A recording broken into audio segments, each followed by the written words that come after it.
everybody, it's Common Sense Through Crime. Just wanted to say happy birthday to Summer. I don't really like referring to her as 7 years old. I don't think she got the chance to be 6 or 7. And to say that she's somewhere hidden, safely away, enjoying a 7th birthday is probably giving too much credit to the two people who were called her parents. I believe, though, that Summer is celebrating her birthday in heaven with her Savior. I think she's running through beautiful fields of flowers with puppies and kittens all around. And I believe she's being swooped up into the arms of Jesus and loved like she never was here on earth. I can't wait to meet Summer someday. So happy birthday. On to the next thing. The video that I found this morning, here's the story of it. I went to find the audio of a recording of Dawn, 3 to 4 weeks after Summer went missing. It was from, I think Kingsport News called him and recorded the interview over the phone.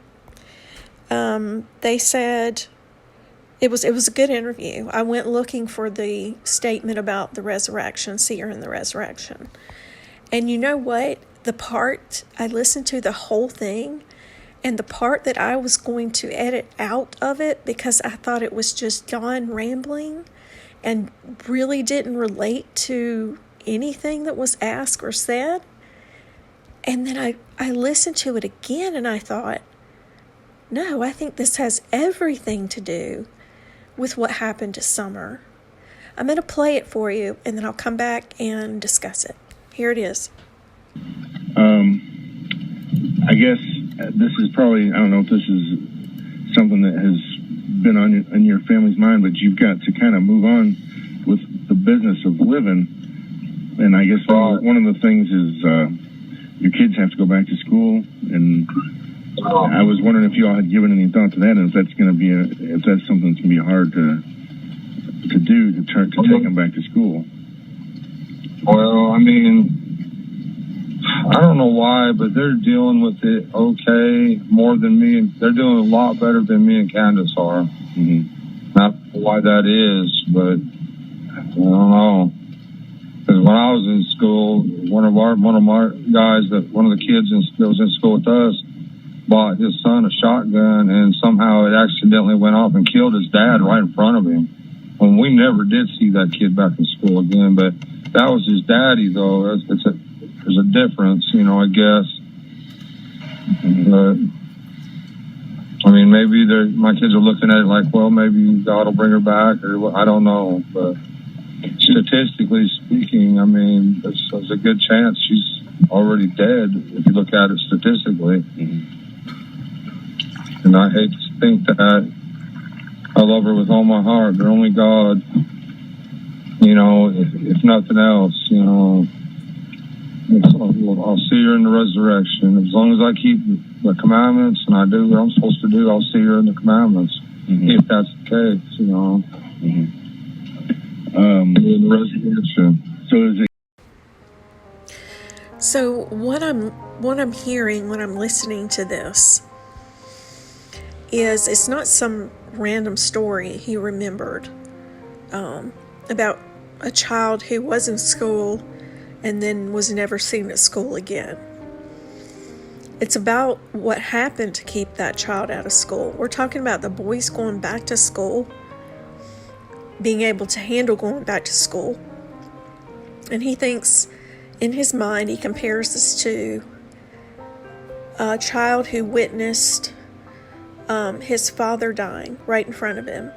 And of course, it being him who made it happen. Can't even imagine. But him not coming back to school after witnessing his father being killed. And he's comparing this to his boys. And he says, and so what it sounds like to me is that he's saying they witnessed Summer dying.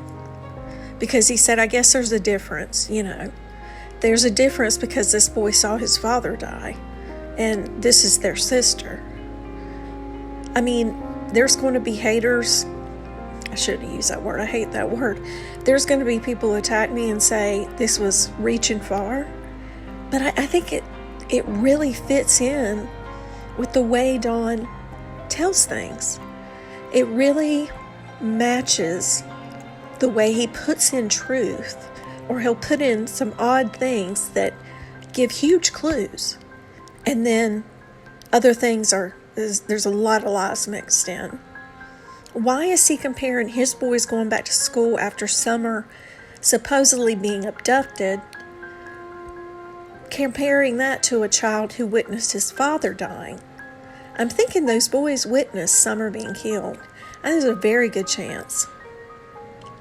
I really do. And here's my theory completely, and I'll try to make it quick. Okay, it's no coincidence that Summer went missing the day after CPS, Child Protective Services, was at the house at 110 Ben Hill Road. We know from Allison, she said that, Candus would hide the children, lock the door, not answer the door, leave the home, try to get away from them. I believe they came there on the 14th. Don has now confirmed that they were there on the 14th. I believe that they were not allowed in the house. They needed 24 hours to get a search warrant from a judge. That's how long it takes, and we're going to be back the next day. Candus left that next day, and Summer disappeared. It's not a coincidence that CPS was there on the 14th and Summer disappeared on the 15th. If Summer had been taken in by CPS, they would have seen signs of abuse and neglect, but I believe also of SA from Don, and that would have put him in jail for over 25 years because it would be a felony at her age. It would have gotten him a felony charge. I think that they killed her, did something to her. I had at one point thought maybe they sold her, but more and more when things like this come up in the way he talks, I think that she was killed. I think they had her killed, or they did it. And I'm not afraid to say that. That's what I believe. That is my opinion. That is my theory in this case. That there's no such thing as coincidences. That if the CPS was going to be back the next day with a warrant so that they could get access to the house in Summer, what are the chances that she would just suddenly disappear the very next day? Now they can't check her. Now they can't see her. And now Don doesn't have to go to jail. And yes, friends, Don Wells would kill to save himself from prison. You better believe it. All right, that's it for me today. I hope everybody's well. If you have anything going on in your life right now that you would like prayer for, please put it in the comments. I'd be happy to pray for you. Thank you for your love and support.